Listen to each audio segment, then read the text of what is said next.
آیا تا به حال به این فکر کرده اید که کهکشان راه شیری ما چقدر عظیم است؟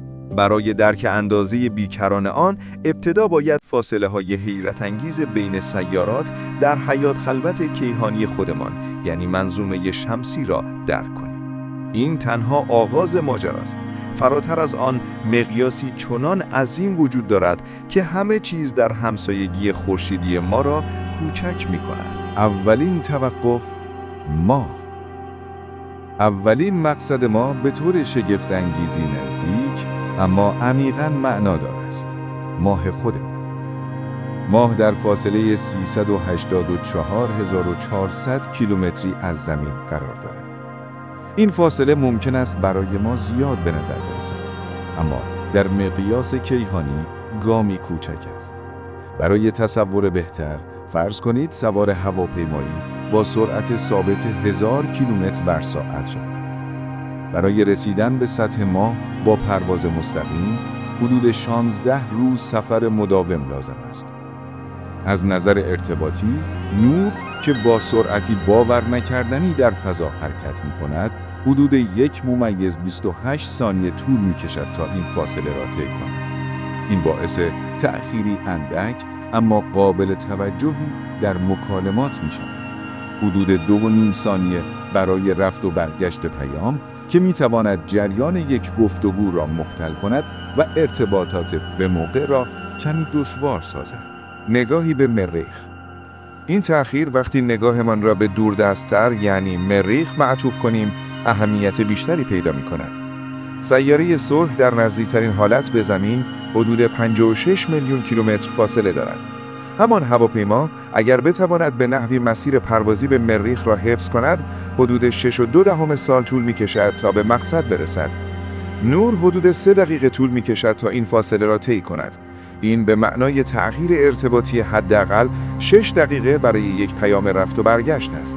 در زمینه اکتشافات فضایی، جایی که دقت بسیار مهم است، چنین تأخیرهایی نه تنها آزاردهنده‌اند، بلکه می‌توانند پیامدهای حیاتی داشته باشند.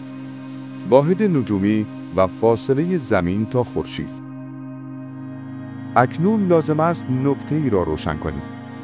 درباره فاصله خورشید تا زمین حدود 150 میلیون کیلومتر صحبت کردیم که به آن یک واحد نجومی یا AU می‌گویند. اما چرا این فاصله عدد ثابتی نیست؟ دلیل آن در تعریف واحد نجومی نهفته است که میانگین فاصله بین زمین و خورشید را نشان می‌دهد، نه یک مقدار ثابت. مدار زمین به دور خورشید دایره‌ای کامل نیست، بلکه بیضی شکل است. این یعنی فاصله زمین تا خورشید در طول سال تغییر می‌کند. در نزدیکترین نقطه یعنی حضیض خورشیدی، زمین حدود 147.1 میلیون کیلومتر از خورشید فاصله دارد که تقریباً 2 هفته پس از انقلاب دسامبر رخ می‌دهد. برعکس، در دورترین نقطه یعنی اوج خورشیدی، این فاصله به 152.1 میلیون کیلومتر میرسد که تقریباً 2 هفته پس از انقلاب جوئن اتفاق می‌افتد. جالب اینجاست که زمین در تابستان نیمکره شمالی دورتر از خورشید است، واقعیتی که بسیاری را با توجه به گرمای فصل شگفت زده می‌کند.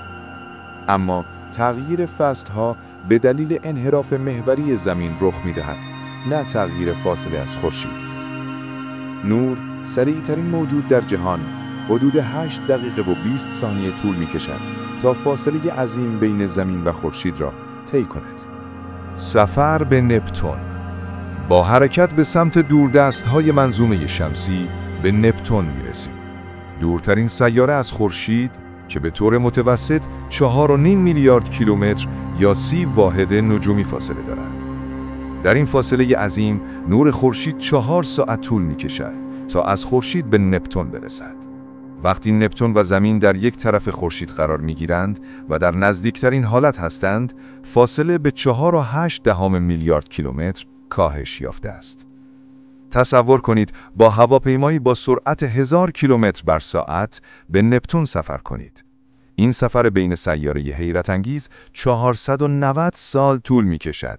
که نشان دهنده مقیاس عظیم منظومه شمسی ماست.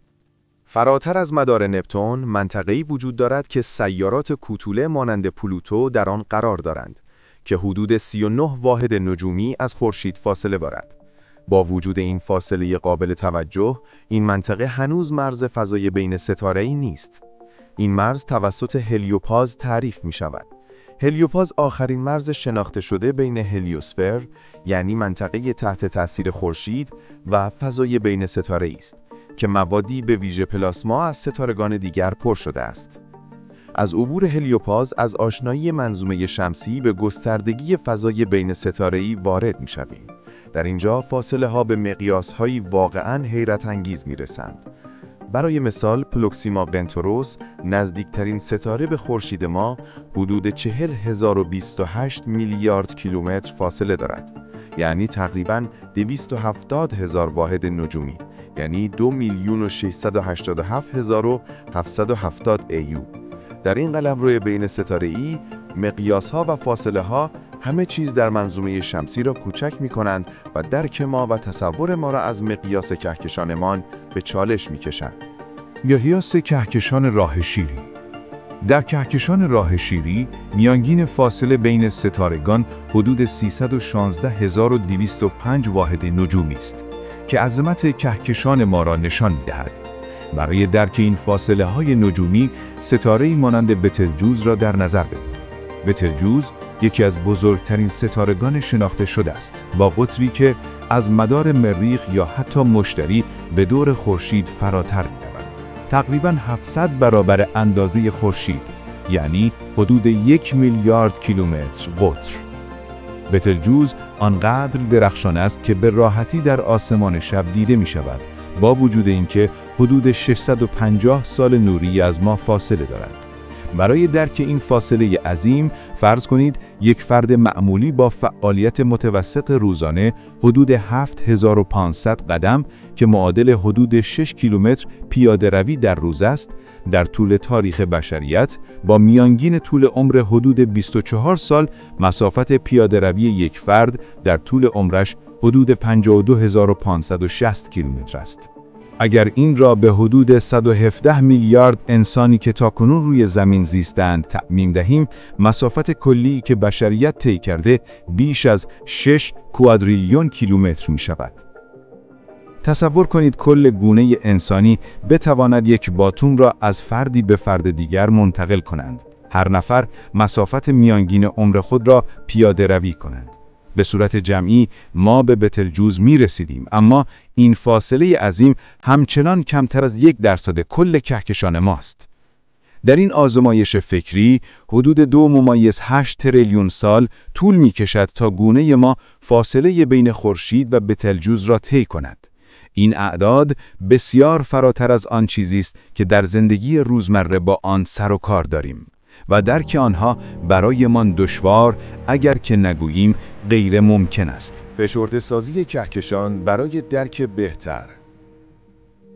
کهکشان راه شیری، خانه کهکشانی ما، حدود 100,000 سال نوری وسعت دارد. اگرچه می‌توانیم این عدد را بیان کنیم و حتی در محاسبات ریاضی از آن استفاده کنیم، درک واقعی مقیاسی که نشان می‌دهد کار دیگری است. ذهن ما برای تجسم عظمت کهکشانمان تقلا می‌کند. بنابراین برای درک بهتر این عظمت، کل کهکشان راه شیری را به چیزی قابل لمس‌تر مانند اندازه زمین فشرده می‌کنیم. اگر کهکشان راه شیری که 100,000 سال نوری وسعت دارد، به اندازه زمین یعنی حدود 12,742 کیلومتر قطر فشرده شود، کهکشان حدود 74 تریلیون برابر کوچکتر می شود. در این کهکشان فشرده، خورشید که در واقعیت حدود 1.4 میلیون کیلومتر قطر دارد، به کمتر از عرض یک موی انسان، حدود 18.7 میکرومتر کوچکتر می شود.